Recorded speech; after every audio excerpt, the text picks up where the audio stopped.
What is going on, Swoopers? Welcome back to another episode of Swoop Luke. In this episode, we'll be talking all things Copeland.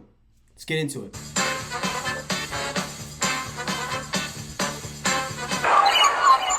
Before we do get into it, be sure to follow me on all my social media accounts, TikTok, Twitter, and Instagram. Oh, and I just started a Facebook, so if you're watching this and you haven't liked my Facebook page, it's Swoop Luke. All my Instagrams are Swoop Luke. Be sure to check them out.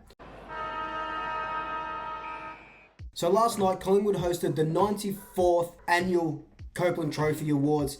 And look, it was a bit different, obviously. No crowd, pretty much no one in there. The set looked fantastic. The media department went just out of their way to make this look as good as possible in a COVID state. And they didn't fail to deliver.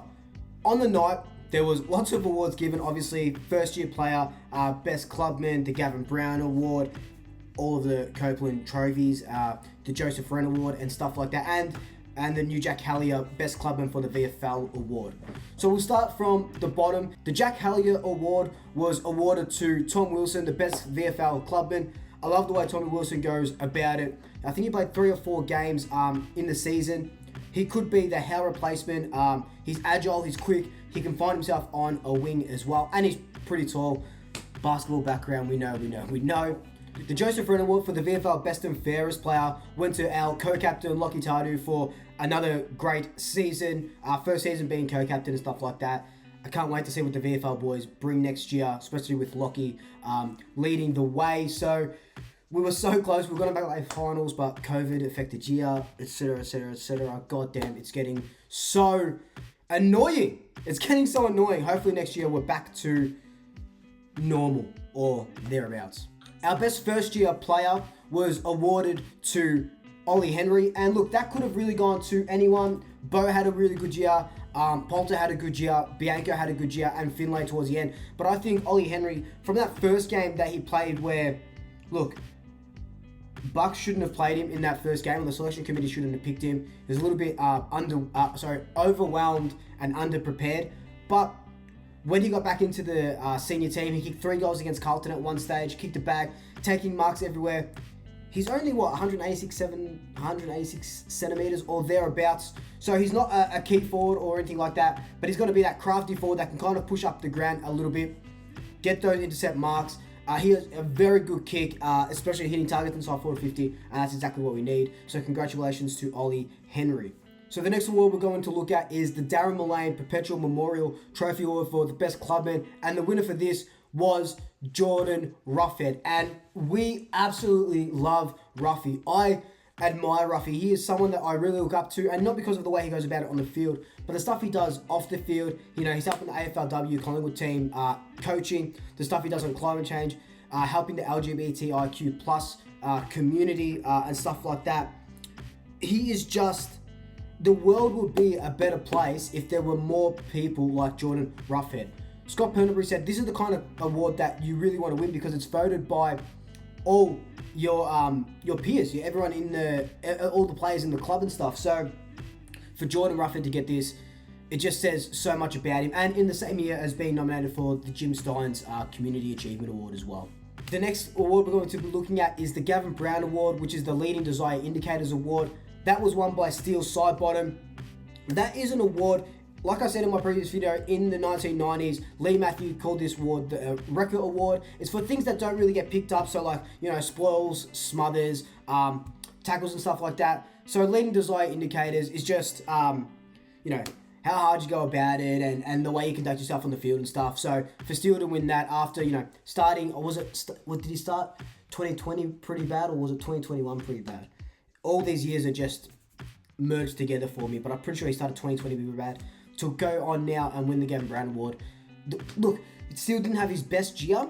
Well, he was good, but he wasn't at the apex of his game. But he just puts his heart and soul onto the field, so that's why he's won the Gavin Brown Award. So congrats, Steele. No surprise here, the Leading Goalkicker Award, the Gordon Coventry Award, is won by Brody Mychek. That's his 3rd consecutive Gordon Coventry Award in a row. Did he kick 36 goals or something like that?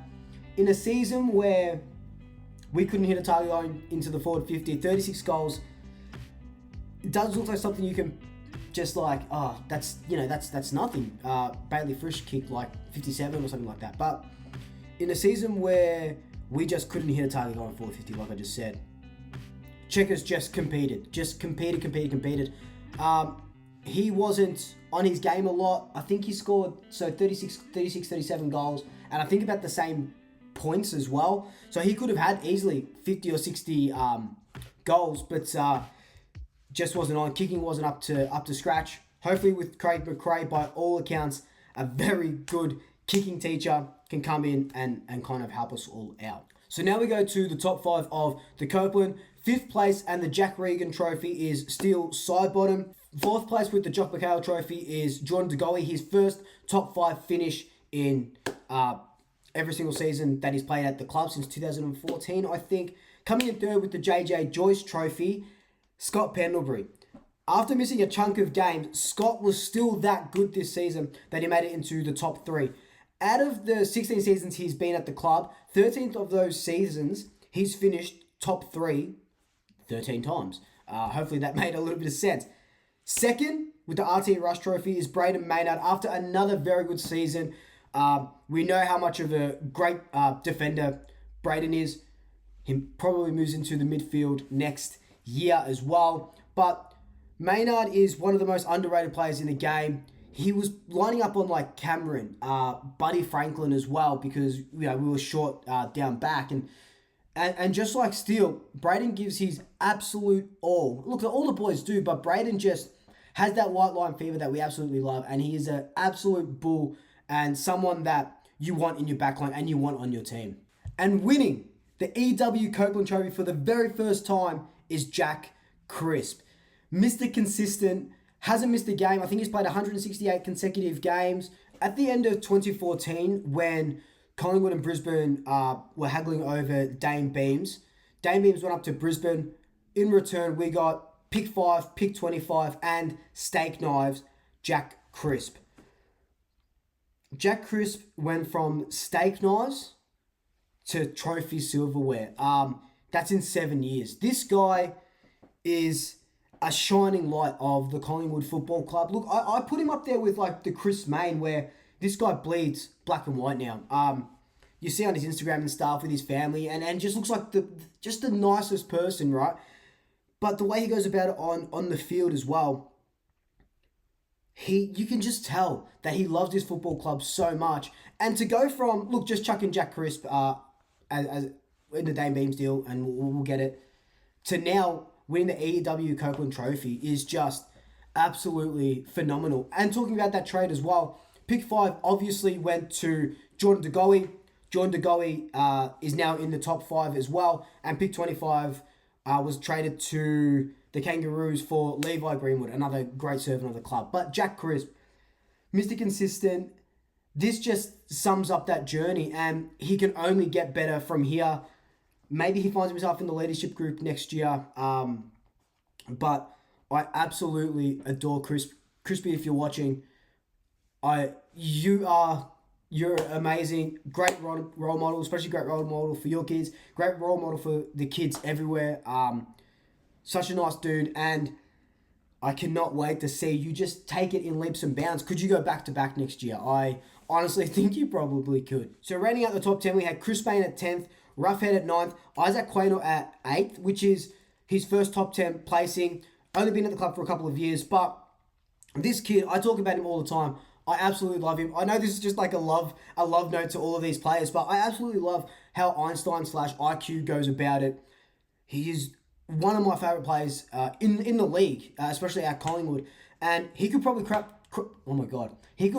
crack top 5 next season. I feel like he'll move into the midfield as well, and he'll take that challenge, because he is a quick bastard and he is a good kick as well, even if he moves on to a wing or something.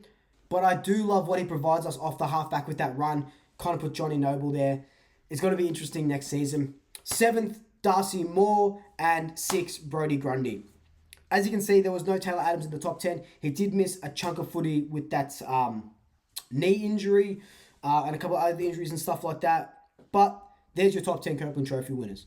But look, this is just a quick video that I just wanted to summarise my thoughts on the Copeland staff and just a quick shout out to the boys. So cheers, this is not wine or Irish coffee, it's just a normal coffee. So cheers to all the winners, and especially a big congratulations to Jack Crisp. Sheds that steak knives. Look, he shed the steak knives tag a long time ago, but here's to more silverware in the future, buddy.